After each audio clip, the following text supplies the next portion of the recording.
Madame, Monsieur, bienvenue. Je suis Carmen Févillier. Je suis ravie de vous retrouver dans cet entretien 3 en 1 Afrique. Nous sommes aujourd'hui au siège de l'AFD, l'Agence française de développement, ici à Paris. Nous recevons Madame Sandra Kassav, qui est la directrice Afrique, donc pour revenir sur les priorités, les défis et les perspectives qui orientent l'action de l'AFD sur le continent. Et bien évidemment sur le sommet Afrique-Europe à Luanda, en Angola, les 24 et 25 novembre. Nous allons survoler cet aspect de l'actualité. Et donc, Madame Kassav, merci de nous recevoir dans votre bureau. Merci beaucoup. Alors, Madame Kassav, depuis votre nomination en janvier 2025 à la tête du département Afrique, vous pilotez l'un des pôles les plus stratégiques de l'agence avec plus de 40% de son activité et 44 pays du continent. Et donc, c'est énorme. Donc, au cours de ces derniers mois, vous vous êtes particulièrement illustré à travers plusieurs actions majeures, notamment, vous allez me confirmer, notamment la mission au Kenya en septembre 2025 et l'accord de financement avec la République centrafricaine en octobre 2025 également, et un suivi des investissements phares de l'AFD en Afrique. Et donc, Madame Kassav, nous allons parler de vous. Oui.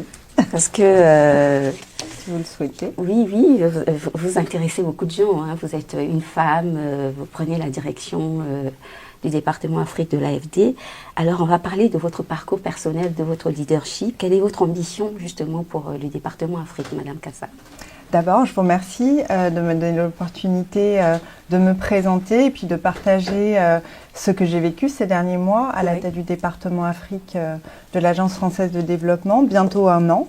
1 an, une année durant laquelle, d'abord, il m'a tenu à cœur d'aller à la rencontre de mes équipes. Le département Afrique de l'AFD est composé d'à peu près 500 personnes.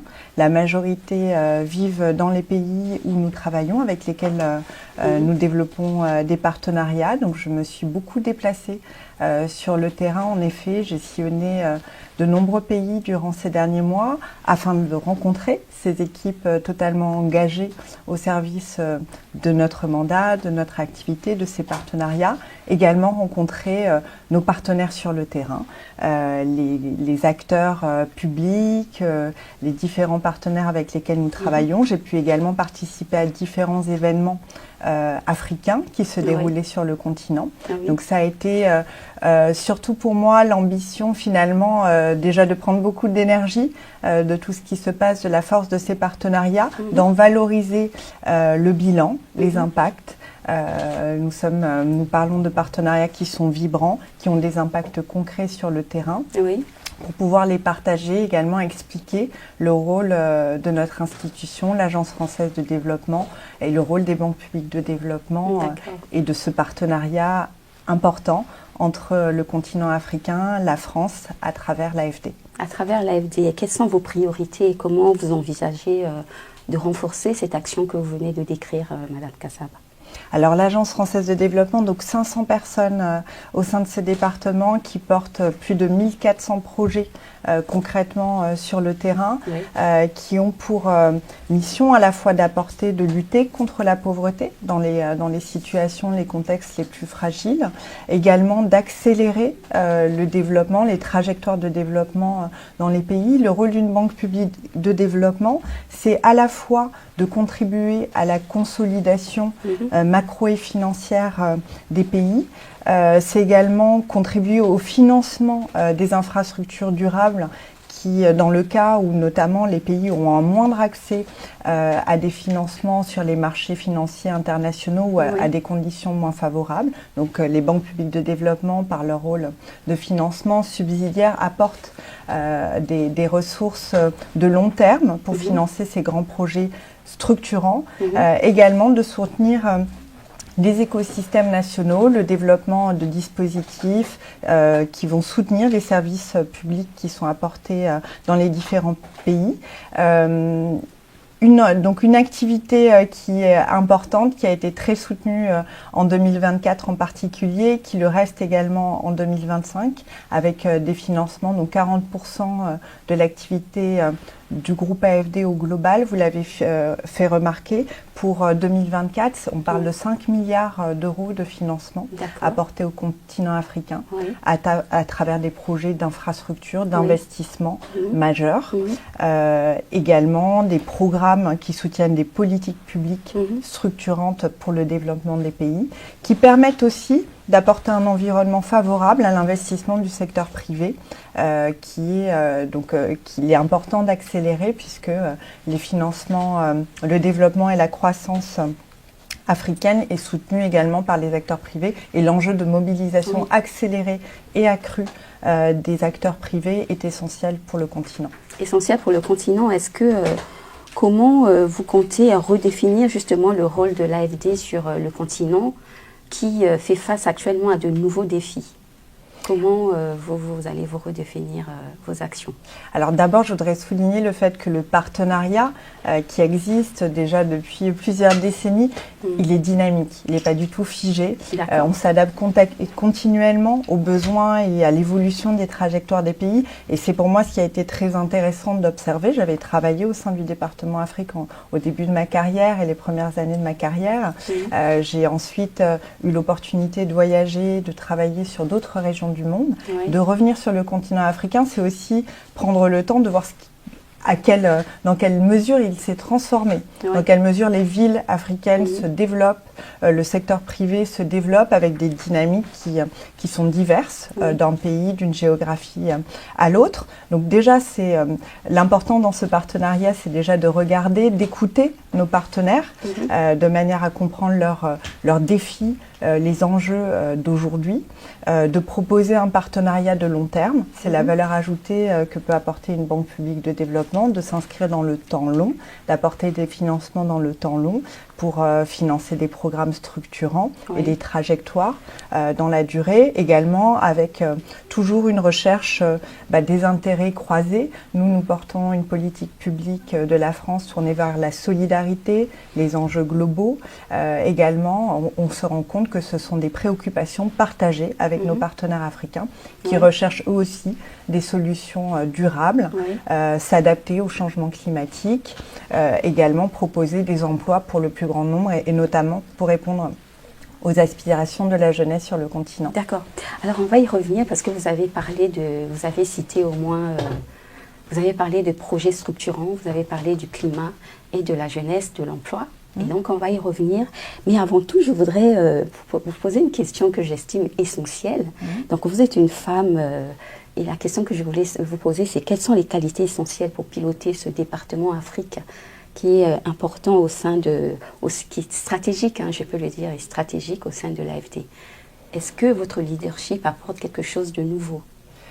Je ne sais pas, moi ça fait longtemps que je travaille à l'AFD et je pense que ce qui fait d'ailleurs beaucoup notre corps social, c'est un engagement très fort. Vous rencontrerez au sein de l'Agence française de développement des collègues, des gens qui sont très engagés, qui croient beaucoup dans ce qu'ils font et qui sont tournés vers le reste du monde et vers ces enjeux de solidarité. Pour ma part, je dirais que depuis 20 ans au sein de cette institution, c'est surtout l'opportunité d'avoir pu travailler sur le terrain. J'ai passé plus de 10 années de ma carrière à l'étranger, dans les pays sur le terrain, directement en structuration, en définition des projets et surtout à l'écoute des partenaires, de leurs défis. Et donc cet apprentissage finalement des enjeux de terrain, d'observer ce qui se joue dans les pays, d'écouter où se situent nos partenaires et ce qu'ils attendent de la relation avec notre institution, c'est vraiment aussi ce qui m'a préparée à occuper ces fonctions, entourée d'une magnifique équipe.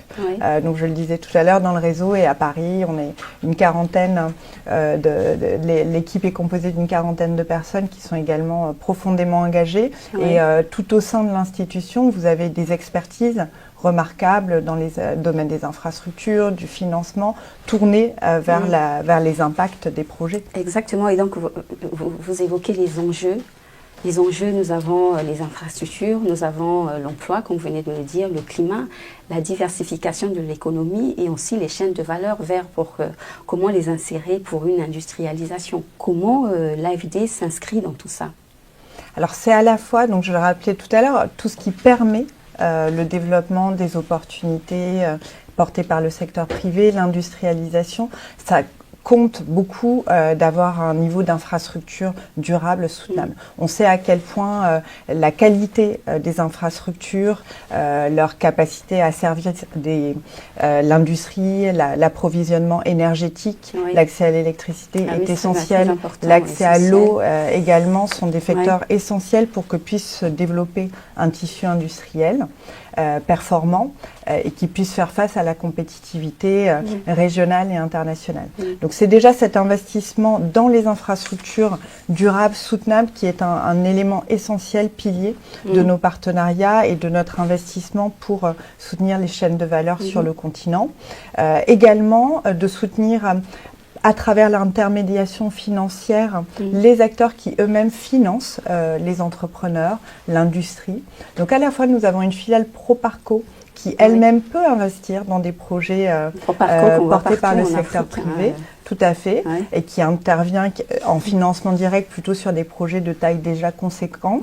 Et pour pouvoir soutenir les plus petites PME, la plus petite industrie, il faut pouvoir investir dans le système, le tissu financier local, également l'écosystème. J'ai rencontré la semaine dernière et se tient à Nouakchott le forum des caisses de dépôt et consignation francophones, le forum mondial. La caisse des dépôts et consignations du Bénin va prendre la présidence de ce forum mondial justement pour l'année à venir. C'est important que se définissent, que se structurent et se renforcent les écosystèmes nationaux qui vont pouvoir soutenir dans le long terme également les entrepreneurs et la formalisation aussi de l'économie dans chacun des pays. La formalisation de l'économie donc du secteur informel, tout à fait informel. Et donc vous avez parlé de l'accès à l'énergie. Parlez-nous, Madame Kassab, de l'objectif mission 300 pour accorder 300 millions d'Africains à l'électricité. Oui. Qu'est-ce que c'est, où en êtes-vous avec ce projet? Alors on a eu l'opportunité, monsieur le directeur général de l'Agence française de développement, Rémi Rioux, a eu l'opportunité, il me semble que c'était tout début de cette année, de se déplacer en Tanzanie, à Dar es Salaam, pour participer au lancement de cette initiative Mission 300 aux côtés de la Banque mondiale et de la Banque africaine de développement qui en assurent le leadership. C'est vraiment important. Effectivement, l'investissement dans l'accès à l'électricité aura un impact majeur sur le développement économique. On parle de doublement du PIB pour les régions aujourd'hui les moins connectées. Donc le potentiel à libérer est essentiel et repose aussi dans des infrastructures, un accès à l'électricité assuré. Et pour faire face à des réseaux qui sont déjà vieillissants. Tout à fait. C'est à la fois investir dans la réhabilitation des réseaux de transmission, à la fois dans des nouvelles capacités, en misant beaucoup aussi sur les capacités renouvelables. On parle à la fois de systèmes d'infrastructures plus modestes, des systèmes décentralisés pour accélérer et amener l'accès jusqu'au dernier kilomètre, comme on dit, mais aussi des infrastructures plus importantes, et puis investir dans les réseaux pour de meilleures connexions et interconnexions régionales. Et voilà, je pourrais citer un exemple, par exemple, l'exemple du projet de Nachtigal, le barrage hydroélectrique de Nachtigal au Cameroun, dont la réalisation a été faite cette année, qui a un cofinancement avec également Proparco et des banques de développement privées qui soutiennent le secteur privé. Et ce co-investissement apporte 30% d'énergie additionnelle au réseau électrique camerounais. Donc on voit l'importance de ce type d'investissement. Et quelle est l'importance du barrage d'Inga en RDC? Est-ce que vous travaillez pour que les difficultés soient levées pour une meilleure connectivité en électricité? J'ai eu l'opportunité d'assister à des présentations de ce grand projet majeur qui a été fait par les autorités de la République démocratique du Congo au printemps dernier, je crois. C'est un programme important. Effectivement, l'Afrique centrale regorge de ressources c'est une barrière qui et de potentiel hydroélectrique. Donc c'est un programme, un investissement majeur pour lequel la République démocratique du Congo recherche à mobiliser à la fois les acteurs privés qui pourront porter les solutions techniques pour un tel projet et les investissements publics et privés pour soutenir un programme ambitieux et qui vise à transformer également l'économie.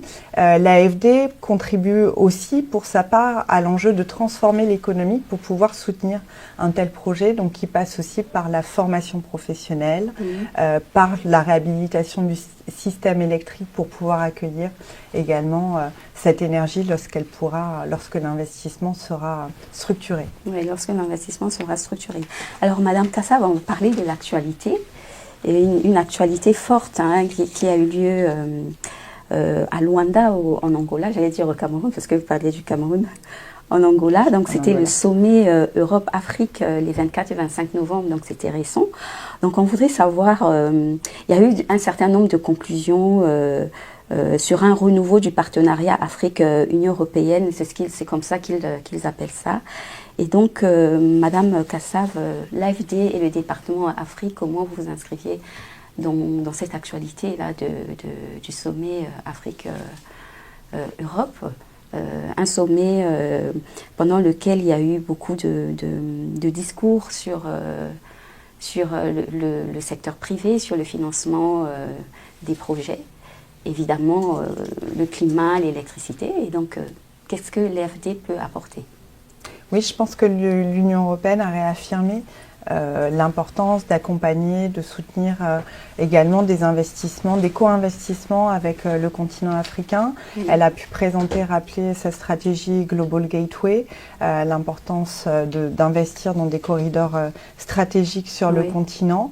Alors moi-même, je n'ai pas participé à ce sommet. Notre directeur général, Rémi Rioux, y a participé. Je pense que effectivement, on se rend compte que la Commission européenne, l'Union européenne, a pleinement pris la mesure ces dernières années du rôle que doivent jouer les acteurs privés et d'ailleurs laisse une bien plus large part et réfléchit à des instruments financiers et de dérisquage des investissements privés de manière à sécuriser ces projets.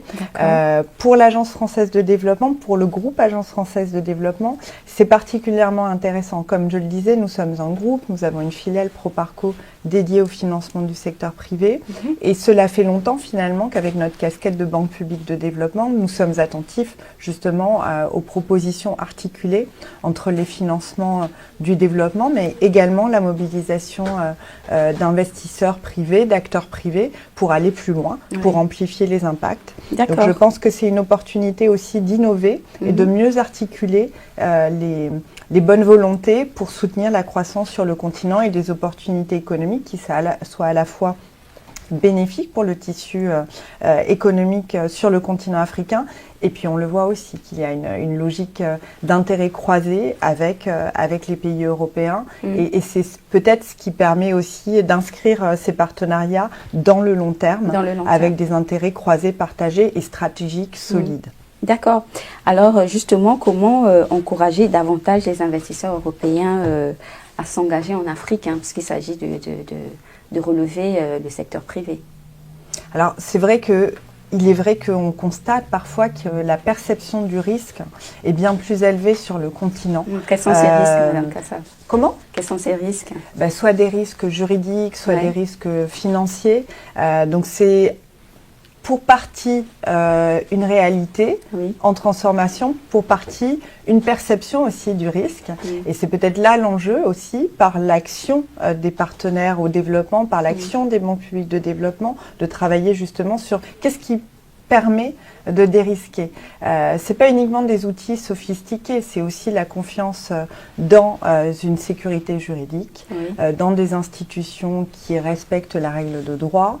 Ce sont aussi des politiques sectorielles lisibles qui donne une compréhension du secteur dans lequel les partenaires internationaux vont investir.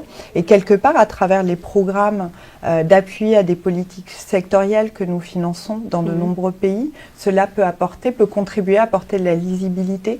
Donc c'est aussi ce qui guide les investissements structurants et de programmes de politique publique que nous soutenons dans de nombreux pays.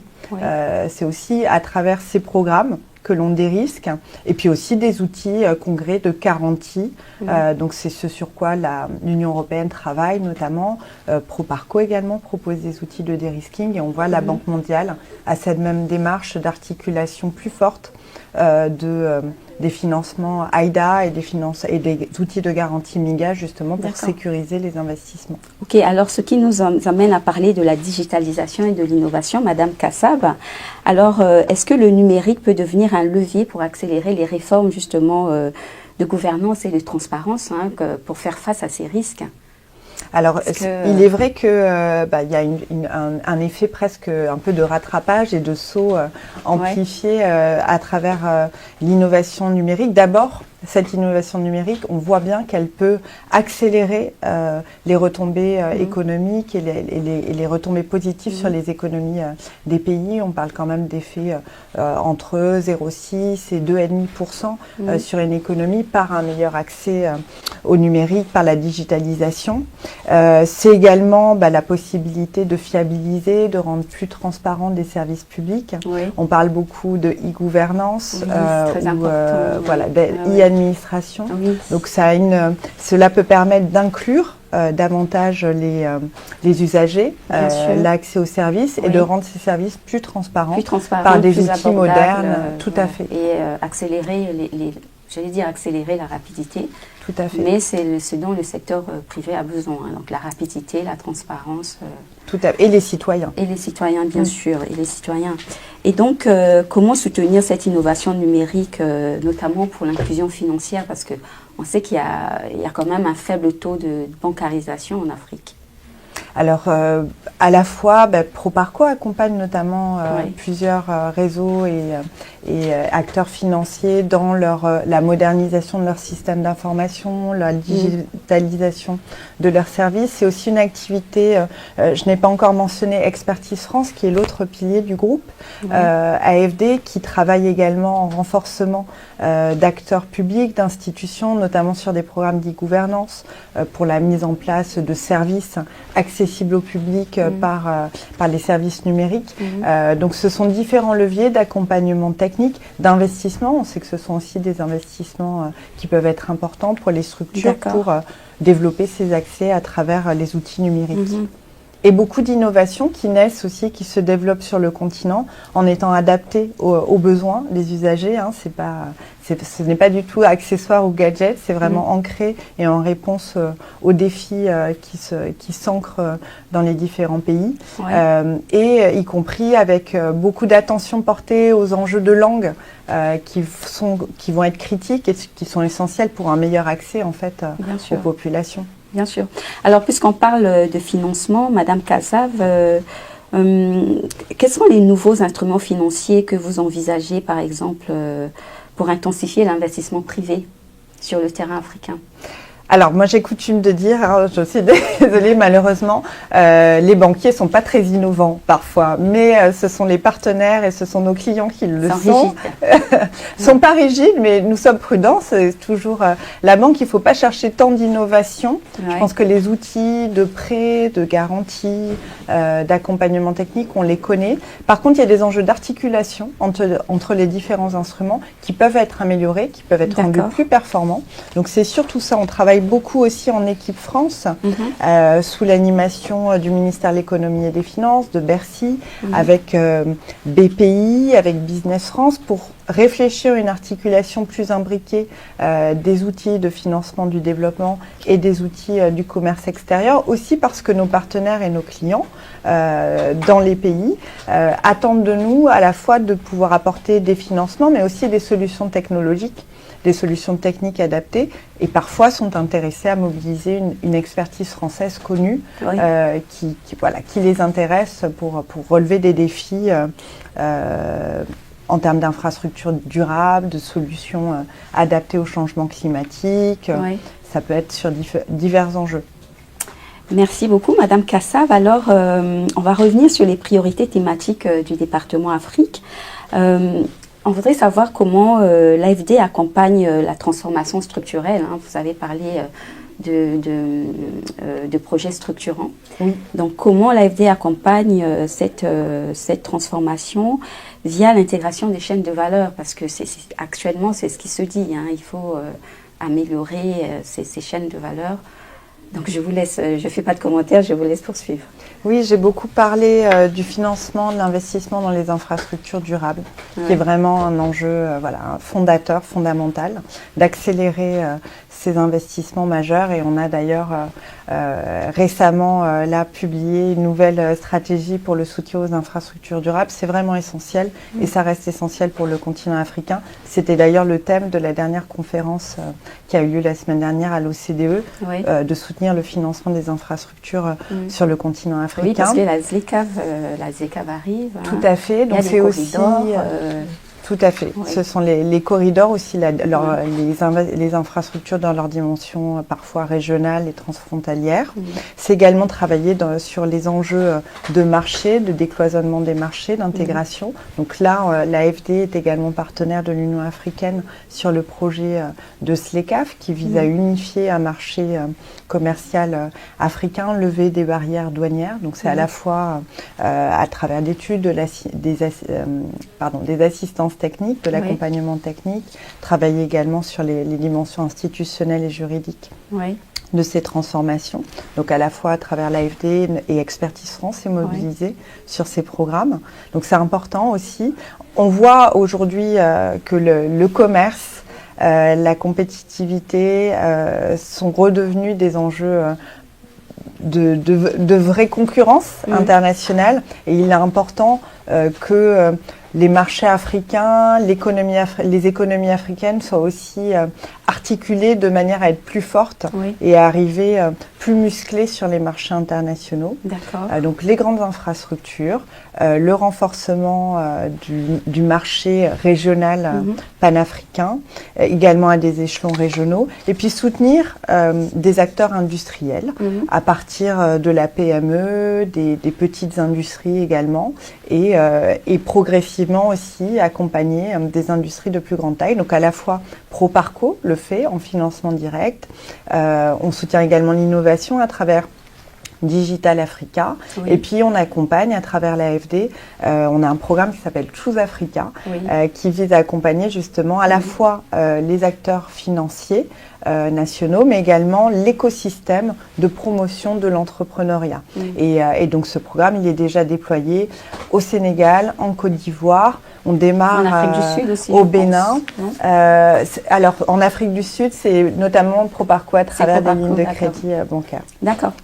Alors, justement, en parlant d'intégration, la CEMAC vient d'harmoniser la réglementation fiscale entre donc, les différents pays de la CEMAC. Qu'est-ce que vous en pensez, vous? Est-ce que c'est un pas en avant? Est-ce que l'AFD peut s'inscrire dans cette harmonisation et faire avancer les choses? Qu'est-ce que vous en pensez, vous, Madame Kassav? Alors, je suis loin d'être une spécialiste des questions fiscales et de la CEMAC. Toutefois, oui, je pense qu'il y a un enjeu d'harmonisation qui facilite en fait l'investissement, la lisibilité, l'attractivité de ces marchés. Donc, je pense que toutes les dispositions et les mesures qui vont dans ce sens, en fait, sont de nature aussi à apporter cette perception d'un risque moindre, comme on le disait tout à l'heure. Mais bon, je suis loin d'être spécialiste, je ne voudrais pas m'engager. Mais c'est un pas en avant, alors. Tout à fait. Alors, comment mesure-t-on l'impact réel des projets de l'AFD, cette fois sur les populations, Madame Kassav? Alors on essaie d'avoir toujours, tous nos projets font l'objet de la définition déjà en amont d'indicateurs de suivi pour pouvoir mesurer le nombre des personnes raccordées à un nouveau à un système électrique, l'accès à l'eau, à l'assainissement, les personnes desservies par les projets que nous finançons, d'avoir un suivi qui s'inscrit aussi dans le long terme et le plus approprié possible par les maîtrises d'ouvrage nationales des projets. Je pense que concrètement, on les voit, ces impacts sur le terrain. C'était aussi l'objet de mes déplacements des derniers mois, de constater la réalité palpable de ces projets. Au-delà, par exemple, au-delà des infrastructures construites, c'est vraiment leur raccordement. Là, je n'y étais pas, mais récemment a été visité le programme de Gabal El Asfar, un grand programme d'assainissement des eaux usées pour le Caire, qui devra desservir à horizon 2040 plus de 17 millions et demi de personnes. Donc on parle de programmes vraiment structurants, majeurs. J'ai évoqué tout à l'heure le programme de Nachilial qui va approvisionner, apporter 30% de production électrique additionnelle au réseau camerounais. Également dans le domaine de la santé, de l'éducation, de la formation professionnelle, des personnes, des enfants qui ont accès du renforcement à l'éducation, du renforcement de capacités. Le programme Choose Africa, on a pu recenser plus de 40 000 entrepreneurs accompagnés à la fois à travers les lignes de crédit apportées par Proparco et par les projets aussi soutenus avec les acteurs publics nationaux. Donc ce sont des résultats très concrets, très tangibles et qui peuvent être constatés sur le terrain dans le dialogue avec nos partenaires. Et puis peut-être que j'évoquais également des résultats sur le long terme qui seront peut-être perceptibles dans les années à venir. On soutient notamment la transition juste en Afrique du Sud avec un grand programme qui a été investi l'an passé de plus de 300 millions d'euros. Ce grand programme majeur, il va en fait accompagner également principalement les filets sociaux, le renforcement des filets sociaux pour que personne ne soit laissé de côté par la transition énergétique et la trajectoire de décarbonation dans laquelle s'engage l'Afrique du Sud. Donc ça aussi, ce sont des programmes structurants et qui déclinent des résultats sur plusieurs années. D'accord. Alors, je voudrais poser une question sur le bassin du Congo, Madame Kassav. Qu'est-ce que vous pensez, vous, de l'importance du bassin du Congo par rapport à la transition énergétique ? C'est une ressource exceptionnelle, majeure. Moi, je suis très sensible à la beauté du bassin du Congo. J'ai eu la chance de débuter ma carrière en République centrafricaine. Nous avions des programmes communs avec le Gabon, avec le Congo, Brazzaville également, sur cette thématique, la gestion durable des ressources forestières. L'AFD est beaucoup engagée aussi dans le country package avec le Congo. C'est une ressource essentielle dont je vois que les acteurs qui s'appuient aussi et qui renforcent une coopération interétatique des États du bassin du Congo, des pays concernés. Et je pense que tout l'effort, et notamment on voit tout le crédit et toute la manière dont les Brésiliens ont pu porter à la COP de Belém les enjeux de préservation des ressources forestières à travers l'Amazonie à la COP. Et je pense que le défi est bien le même et l'envie aussi, l'ambition est bien la même pour les pays du bassin du Congo. Oui, il y a aussi le projet de reboisement que le président de la République du Congo avait porté auprès des Nations Unies sur le reboisement sur 10 ans. Et donc, Madame Kassav, comme on parle des gouvernants, on parle des dirigeants, je voudrais vous poser la question de savoir la qualité du dialogue que vous avez avec ces politiques. Qu'en est-il ? L'Agence française de développement nourrit un dialogue très opérationnel en réalité avec ses partenaires, avec les États. On parle très concrètement des enjeux d'une trajectoire énergétique. On parle très concrètement des enjeux d'accès à la ressource en eau dans des pays qui parfois traversent des périodes de stress hydrique.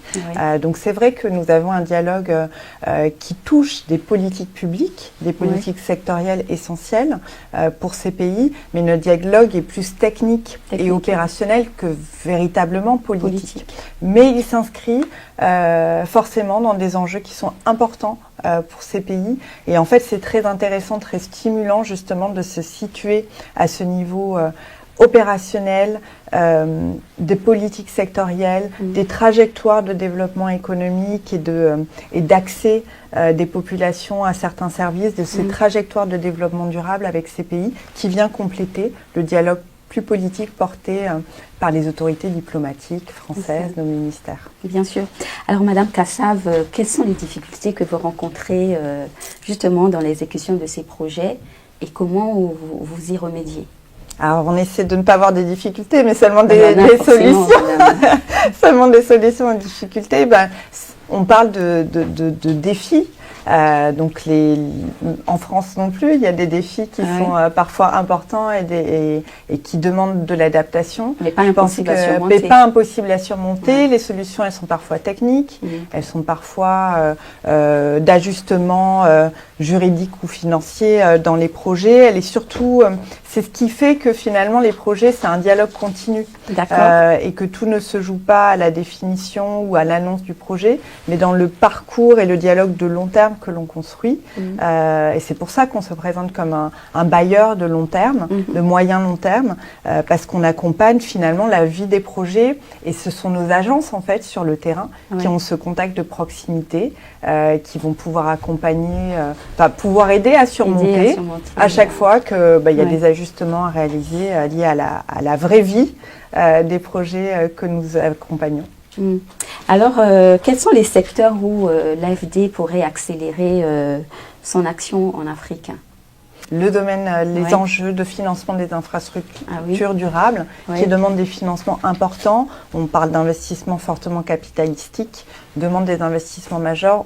Les coalitions de bailleurs sont essentielles pour continuer à soutenir ces grands programmes, ces grands projets qui vont être structurants et qui peuvent booster l'accélération d'une croissance économique pour les pays. Donc c'est vraiment très important. On travaille en coalition avec les autres banques multilatérales de développement.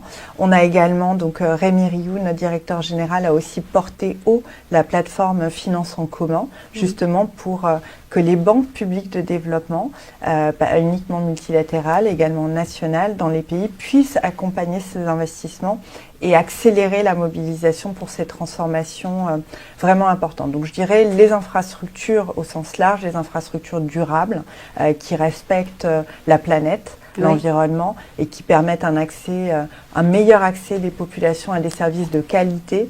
C'est vraiment ce qui mobilise pleinement notre effort pour mobiliser davantage de ressources et joindre nos forces avec nos partenaires européens, internationaux et s'articuler davantage avec le secteur privé. S'articuler davantage avec le secteur privé. Mais voilà qui met fin à notre entretien, Madame Kassav. Merci beaucoup de nous avoir reçus dans votre bureau. Vraiment, c'est un honneur pour nous. Et je vous dis encore une fois merci. C'est moi qui vous remercie pour cette interview. Merci beaucoup. Je vous en prie. Alors, chers téléspectateurs, je vous dis merci de nous avoir suivis avec Madame Kassav, directeur Afrique du département Afrique à l'AFD. Et donc, je suis Carmen Février, toujours ravie de présenter cette émission. On se retrouve à une prochaine édition 3 en Afrique. Au revoir.